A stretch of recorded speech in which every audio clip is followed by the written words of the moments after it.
Does the tree have a plan to shoot upward and be as tall as can be?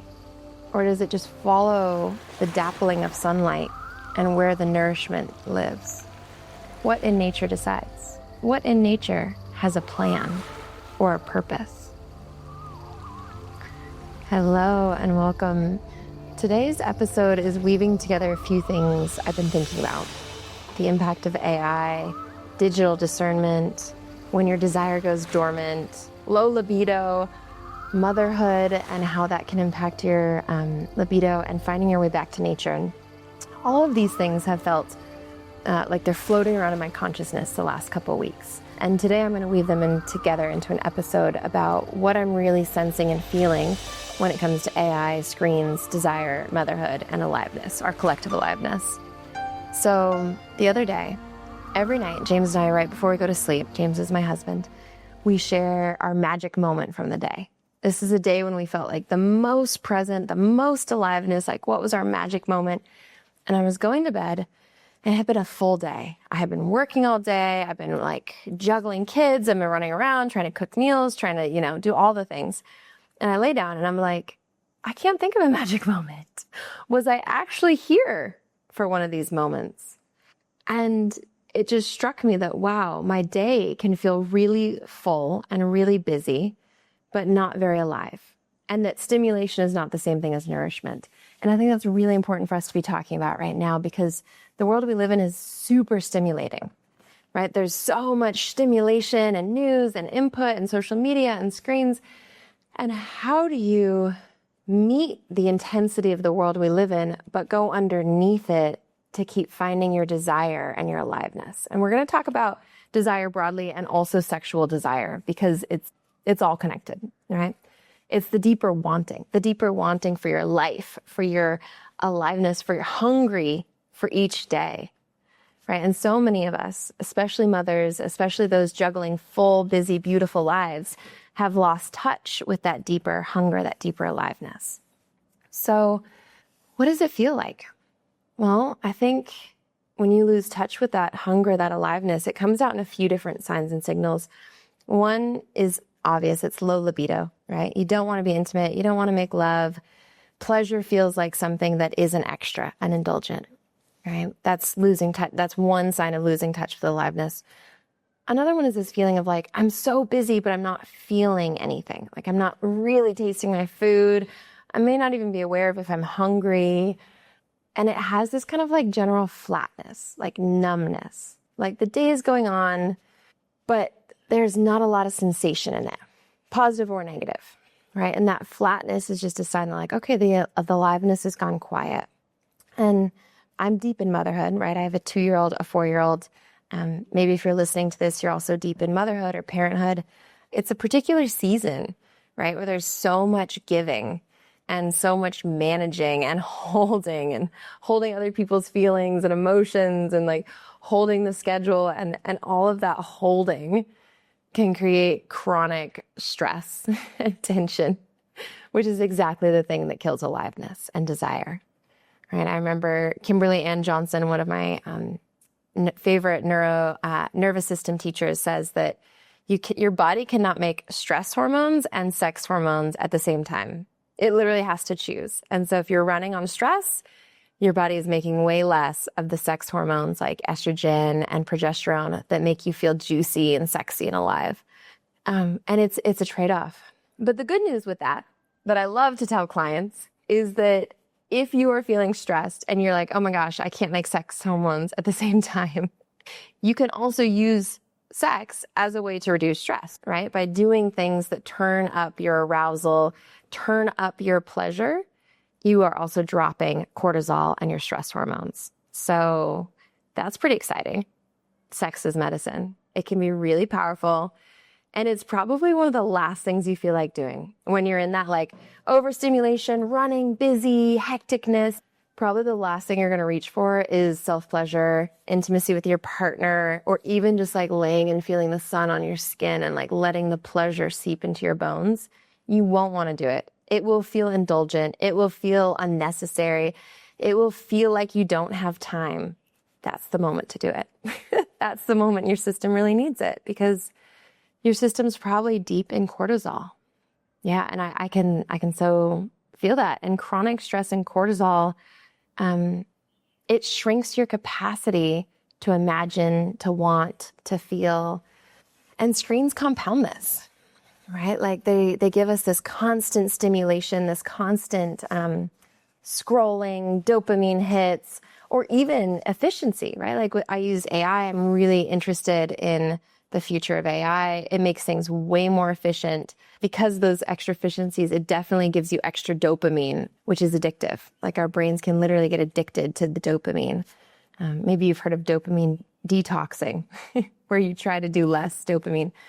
And you know what the vicious cycle of it is? And if you listen to my podcast episode with Alex Nashton, you'll hear this. When you are using screens a lot, when you're on screens a lot, it trains your brain to look for dopamine. And then the natural world, the real life, becomes less enticing because it can't hit your dopamine system as effectively as the screen can. And so just sitting and listening to the bird song feels way less interesting than scrolling. And so it can become a bit of a vicious cycle. This is both depressing and empowering. It's depressing because our basic bodily biology can be hijacked by our digital devices. But it's empowering because if you know that, we have some choice and you have some control about your interactions with screens. Yesterday, my family and I did a digital detox day. We did no screens. It was very strange at first. I realized how many times I want to go to pick up my phone, to put on music, to look something up, to send a quick text message, to check something real quick, to set a timer, to look up a recipe. Like I'm literally constantly thinking about these things I need my phone for. But by putting it away, I was cooking dinner. I'm like, I don't know the recipe. I'm cooking by heart. How am I going to do this? My dad's like, just wing it. And as I'm cooking, I'm like, oh, I need to taste it more and to know, and to trust my intuition. Oh, it needs a little more salt. Oh, it needs a little more lemon. Oh, I could add a little chili. And so I'm in this cooking and I'm tasting and I'm like sensing and feeling into what's needed. And I was like, oh, I'm having way more fun cooking because I'm not following this recipe and I'm not on my phone following this recipe. And I think that's such a cool metaphor for what's possible when we put down our screens for a second and get back in touch with life, get back to being intimate with life. I had a teacher once tell me, it was this coaching circle, it was very intense, and she looks at me dead in the eye and she's like, I know what your problem is. I was like, okay, what's my problem? She said, you want to be more intimate with life. And at the time, I had no idea what she was talking about. Intimate with life? Like, what do you mean? I'm living life every day. I'm like doing the thing. I'm doing the... What I know now that she was pointing to, and that's 100% true, I want to be more intimate with my embodied experience of life, the texture of life, the things I can taste and touch and feel and sense, and my emotions and the way the sun feels on my skin and the breeze in my hair and the bird song that I'm hearing, and that kind of embodied sensual intimacy. That's where aliveness lives. That's what I think so many of us are hungry for. That's what we're craving, is that feeling of like intimacy with life. I'm right here with life. And I think nature is our portal back. It's one of the reasons I'm so passionate about getting back into nature. It's like when you're in nature, it asks nothing of you. It doesn't need anything from you. It just is, There's nothing to do or produce or prove or achieve. You're just being with all these other living beings hanging out together. And that's amazing. And then your body can change modes from chronic stress and sympathetic activation into a parasympathetic state. And that parasympathetic state is also where desire and eroticism and sensuality and sexuality live, right? It's really hard to get turned on when you're constantly in fight or flight sympathetic activation mode, right? And so you have to be relaxed to make love. Like we know this, right? That's why people take baths before they make love. It's why they, take some deep breaths. Your body has to relax before you can make love. And nature is a great place to relax. I wrote this poem recently. We went away to a nature retreat And I had 20 minutes. James took the kids. I had 20 minutes. I sat on this beanbag outside, looking at the jungle, drinking tea. And I was like, I'm not going to do anything except for look at the jungle. But I'm sitting. I can feel that restless itch. I need to do something. I need to do something. Even my unstructured time, I'm like, maybe I could like journal or like write a piece of poetry or, I don't know, learn about a bird. It's funny how even the unproductive time can become productive in a certain sense. But I'm like, no, just sit. Literally just sit. Just take a breath. So I just sit for 20 minutes. And I'm watching the clouds float by. I'm watching the river. I was next to a waterfall in a creek, watching the water run down, watching the birds and the trees. And a poem comes to mind. And I don't have it in front of me, so I'm going to try and paraphrase it for you here. It's a bit vulnerable. Sharing my poem, unscripted. Well, I'll do my best. I sit and I'm like, what in nature decides? Do the clouds look across the sky and decide, I will go left? Or are they just softly floating in the winds? Does the stream plan to meet the ocean? Or does it just dance across the rocks and let itself be carried? Does the tree have a plan to shoot upward and be as tall as can be? Or does it just follow the dappling of sunlight and where the nourishment lives? What in nature decides? What in nature has a plan or a purpose? Does the bumblebee know that its purpose is to pollinate all the plants? Or is it just drinking and dancing from plant to plant? Do the worms know that they're here to compost the dead things? Or are they just munching, squirming, and pooping? And it goes on. The poem goes on, but you get the gist of it. The moment was really powerful for me, just looking around at nature, because as I'm looking around at nature, I'm like, oh, I don't know if nature has the same compulsion that us humans do with a purpose and a plan, and I gotta get somewhere, I gotta know where I'm going. Or if nature is just eating, growing, munching, flowing, right? And what can I learn from being in nature and observing nature about my own beingness, my human beingness, rather than my human doingness? Right? Like where I feel like being in nature and watching it, just all this aliveness just existing, potentially without a purpose, I believe, maybe without a purpose. Just being. It's just being. The trees, I'm looking out at the jungle. I keep looking up because I'm looking out at the forest in front of me. It's really beautiful. It's just being. It's just existing, right? And there's something about being in nature that helps me remember I can do that too. I can just exist too. Maybe my day is enough if I'm just eating, drinking, munching, playing. Yeah. I was reading about a lot of indigenous cultures, and I know each indigenous culture is different, so this is a generalization, but a lot of indigenous cultures recognize that we are alive just because we're alive. We're not alive to do something, to make an impact, to have a purpose. We're alive just because we're alive. And for the joy of living, the expression of living. I find that really freeing. Maybe you do too. So being in nature, just sitting and sitting with the restlessness that arises, right? Because when we're addicted to our screens, nature isn't that interesting. It can't move as fast as TikTok can. It can't grab our attention the way Instagram can. It is not as productive as ChatGPT or Claude, right? It's a slower, subtler frequency. But if we give ourselves permission to slow down to that frequency, we can remember our own aliveness and our own desire and feel our felt senses.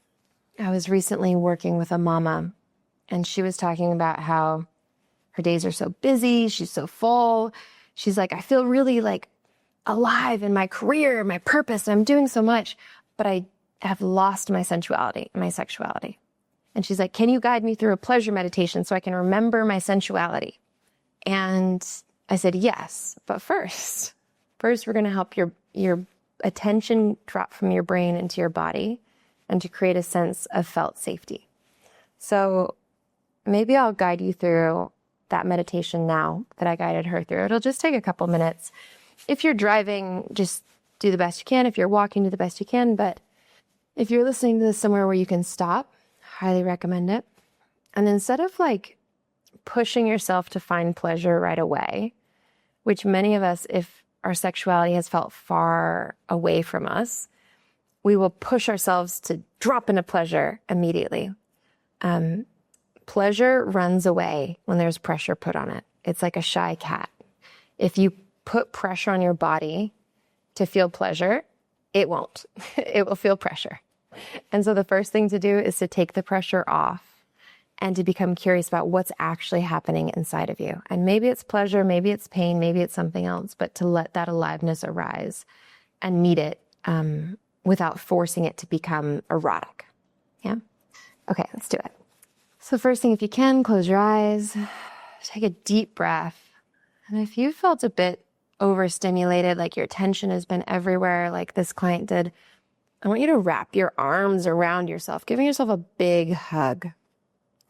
And as you do this, imagine pulling all your attention and all your energy right here and holding yourself in this little cocoon. Me, I'm here. And you can rub the top parts of your arms and stroke the top of your arms. And this is one of my teachers called this covening. So you're covening, you're creating a little cocoon, a coven for you to feel safe inside of. And as you do, bring all your attention into where your hands are holding your arms. If your mind wanders, give your arms a gentle squeeze as if to say, back here, come back. And see if you can invite your breath to deepen just a little. You don't have to force it, but if your breath can deepen just a little. Invite your jaw to relax. You can wiggle your jaw side to side. If that feels good, stretch your tongue out, stick it out. Your jaw and your pelvis are really linked.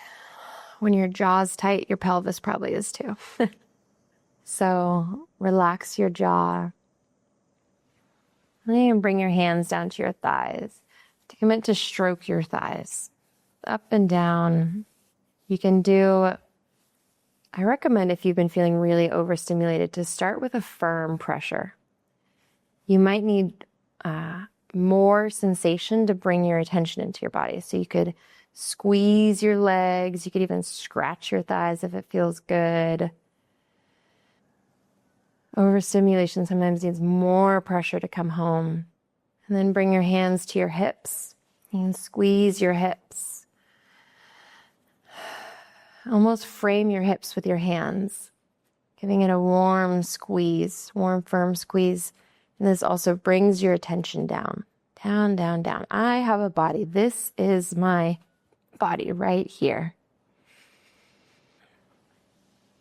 You can rub your belly. Can feel really nice to do some warm pressure against your belly too. Circles, clockwise circles. And as you're doing this, continue to invite your breath to deepen. So what all this is, this touch, this breath, is inviting your attention to come back down to sensation, to the felt embodied experience you're having right now, out of thought. And as you're breathing,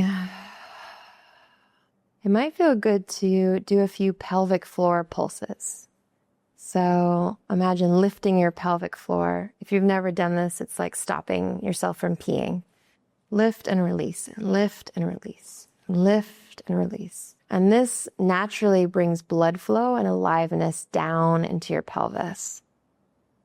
Remember that as we increase your sex hormones, your stress hormones decrease. So this pelvic pulse is actually incredibly powerful. So keep breathing. You let your hands wander whatever part of your body wants touch right now. Letting your hands listen. Where in your body really wants a little touch? For me right now, it's my chest. And what kind of touch? Is it tapping? Is it stroking? Remember, this doesn't have to feel pleasurable yet. It can feel anyway. You might feel emotions come up. You might have your mind racing. You might feel sadness. You might feel numb. All of that is welcome. I'm going to do 2 more breaths here, just noticing what is here. What does your body feel like? As if you're just saying hello to this entity that's your body. Hello. Hi, body.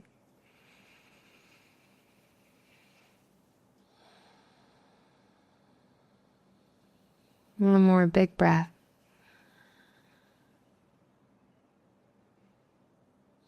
Nothing to do, nothing to change, just meeting yourself right here.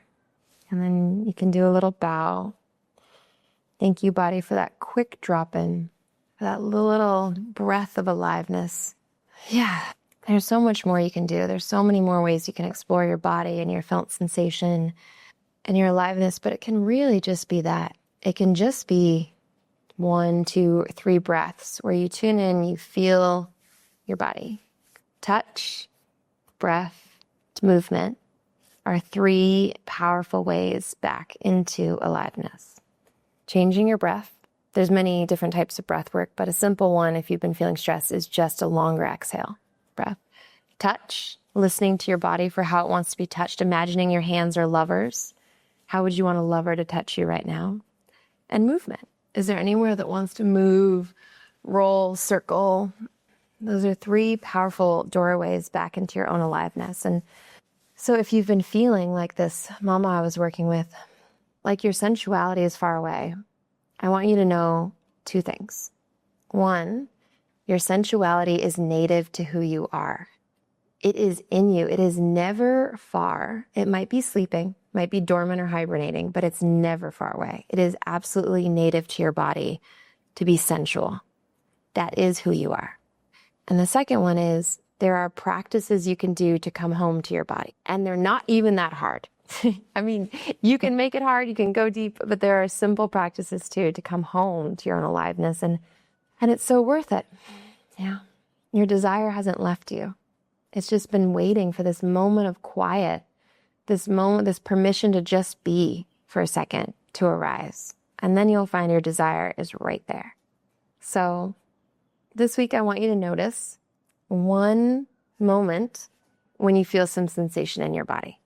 Not a thought, not a performance, not pressure, just 1 moment you feel sensation. It might even not be pleasurable. It might be pleasurable, it might not be. But just a moment you feel sensation and welcome it. All right, I hope that was useful. We went on many different tangents. Screens, AI, nature, embodiment, motherhood.